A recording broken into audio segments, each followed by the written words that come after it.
Welcome back, you wonderful audience, to the Inside Public Accounting podcast. I'm Rob Brown. And I'm Chelsea Summers, Executive Director of Inside Public Accounting. Today, we're talking about something that almost every firm leader mentions when we ask about the future of their firm. It's advisory services. For years, advisory has been framed as the next stage of the profession. Firms talk about it in their strategy meetings. It shows up in a lot of conference presentations, and it's part of nearly every growth conversation inside of a firm. Yeah, Chelsea, this is an international show. We have an international audience. You're over there in the US, I'm here in the UK. But this is everywhere right now. This is the conversation here. It's the conversation in most accounting firms. There's a downward pressure on compliance fees, and the world is changing. So you'll know if you go to any accounting conference, our audience will know too, advisory is one of the hot topics on the agenda. But I don't know about you. Sometimes it feels like this is one of those concepts, these ideas that everyone agrees with. Everyone agrees it's the way forward, but then struggles to actually implement. Yeah, I think that's right. And that's really the question that we want to explore today. Are firms actually shifting towards advisory, or are they mostly just talking about it? Yeah. And this is where Inside Public Accounting is amazing, Chelsea, because you have the narratives behind the numbers. So you bring the stories and the facts to life. So when you look at the IPA data and all the research surveys that you do, what exactly does it tell us? Are firms truly moving in that direction for advisory? So the data shows us that something important is happening. But I think what's interesting, more than the numbers themselves, is why the shift is happening right now and what that could mean for the future of accounting firms. Because the move toward advisory isn't just adding a new service line.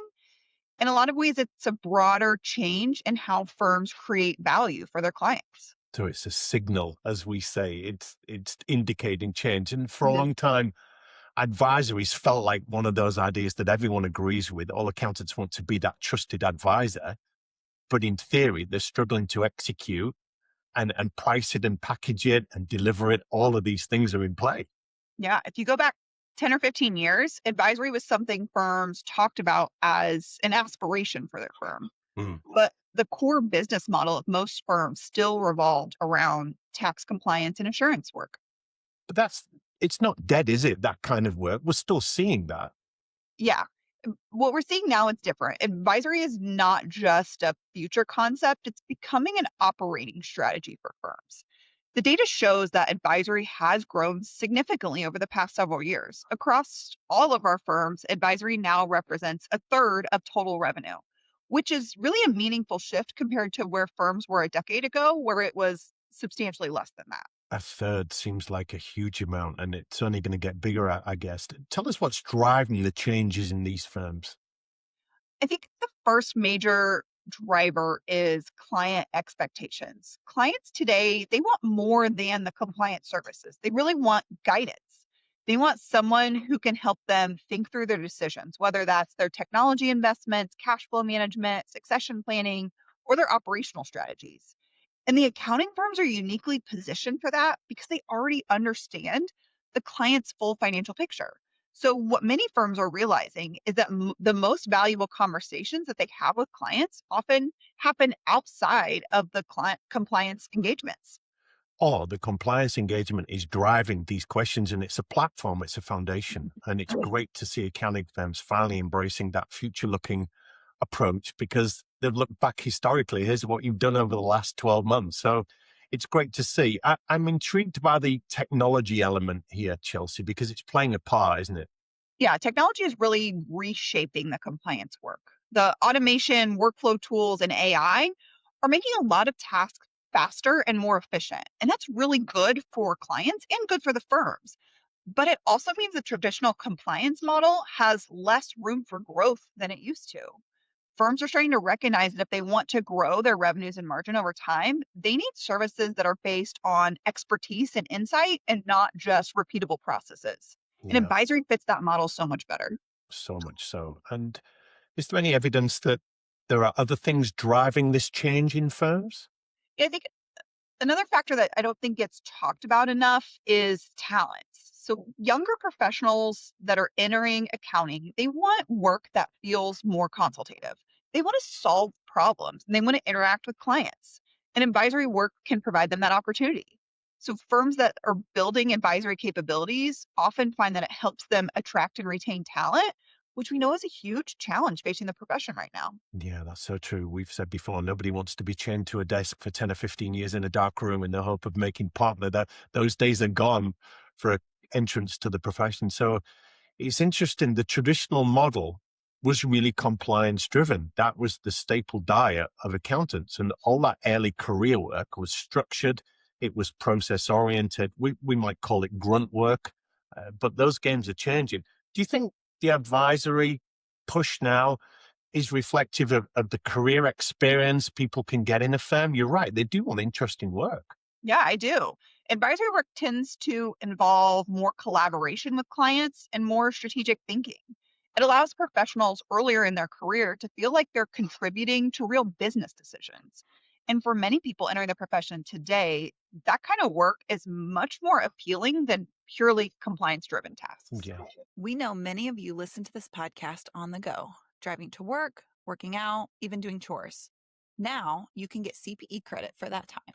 With Earmark, you can earn free NASBA approved CPE for listening to the Inside Public Accounting podcast. After you listen to an episode, take a quiz and your certificate will be ready. Earmark has courses for everyone in your firm, from staff to partners. Get started today at earmark.app or download the free app on the App Store. We want to move beyond the spreadsheet, and we do want those conversations where we're helping clients and we feel like we're making a difference. There's something more meaningful, purposeful in that. And we know particularly the younger generations coming through, they want that meaning and purpose in their life. And it certainly tracks with what we're hearing from staff that are, in terms of what they're looking for in a career, it's not about the hygiene factors and the money and even the package. So any other drivers in play here, Chelsea? I think firms have been intentionally moving this direction for years. But advisory growth doesn't happen overnight. It's going to require new pricing models, some different training structures, different leadership skills, and sometimes even different compensation structures inside the firm. So firms that are making the most progress today are often the ones that have started building those capabilities several years ago. That makes sense because I've got the impression before that many firms think, oh, we'll shift to advisory and they can do it like that at a drop of a hat. But there's so much needs to be laid down and firms just can't flip like that overnight. No, advisory really requires a different way of operating. You're going to need leaders who are comfortable having those strategic conversations with clients, and you need teams with specialized expertise. And you often need different ways of pricing and delivering those services. And that kind of change takes time. It's not just a flip of a switch and we're advisory now. And it's not just process and automation. It's a culture change, isn't it? Yes, that's exactly right. Yeah. Well, I know we talked about this in previous podcasts. It's an important topic. Yeah, this connects to something that we talked about in our 10 predictions episode for 2026 earlier this year. One of the predictions that I made was that we're entering a period where firms will be taking advisory a lot more seriously, not just as a service line, but as a core part of how the firm operates and how it's going to grow in the future. So less a side offering and more of a central pillar of strategy. Yeah. And when you look at what's happening across the profession, it really does feel like the shift is beginning to take shape. Firms are hiring specifically for advisory roles. They're building client accounting services teams. They're expanding their consulting offerings. Advisory is increasingly becoming part of the strategic identity of many firms and not just something that they occasionally offer to the clients who ask about it. But we've still got to square this circle. Advisory is one of those things that sounds a lot easier than it actually is. Yeah, I think the biggest mistake is assuming that they can just layer advisory on top of their existing compliance model. Mm. But advisory requires such a different mindset. Compliance work is really built around utilization and efficiency, where advisory work is built around insights and outcomes. There's a lot of reimagining required here and shifts inside the firm because they're moving away from the way things have been done for thousands of years. Double entry bookkeeping's been the same. What does that look like, Chelsea? You talk to a lot of these leaders and influencers in firms. What's changing in there? Yeah, so firms are going to need to rethink their pricing and their staff development and training and how they structure those client relationships and ultimately how they're measuring success. Mm. That's so much more than just let's launch a new service or let's acquire a new service.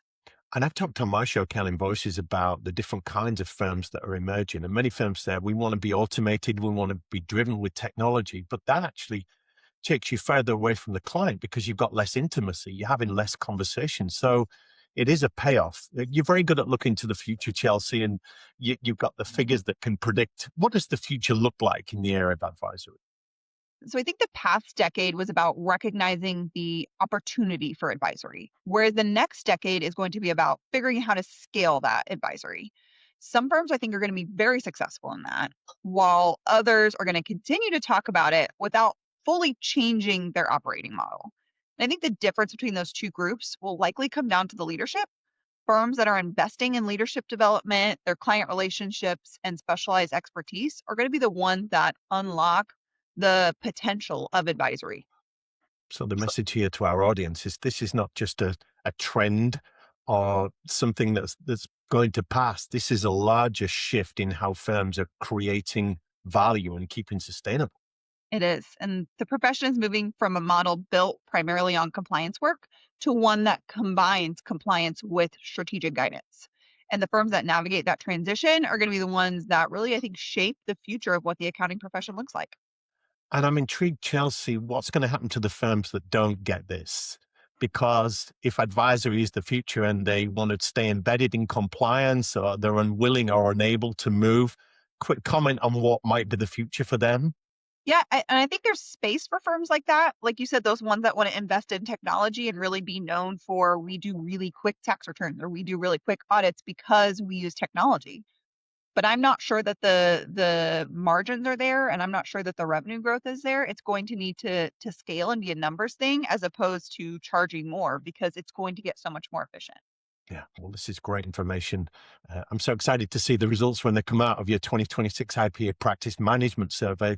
And to our growing audience, we're very approachable to your questions and your stories. So feel free to reach out and share your firm's advisory strategy with us. And stay tuned for more insights in upcoming episodes. If you liked today's episode, please let us know, share it with a colleague, and thanks for listening to the Inside Public Accounting Podcast.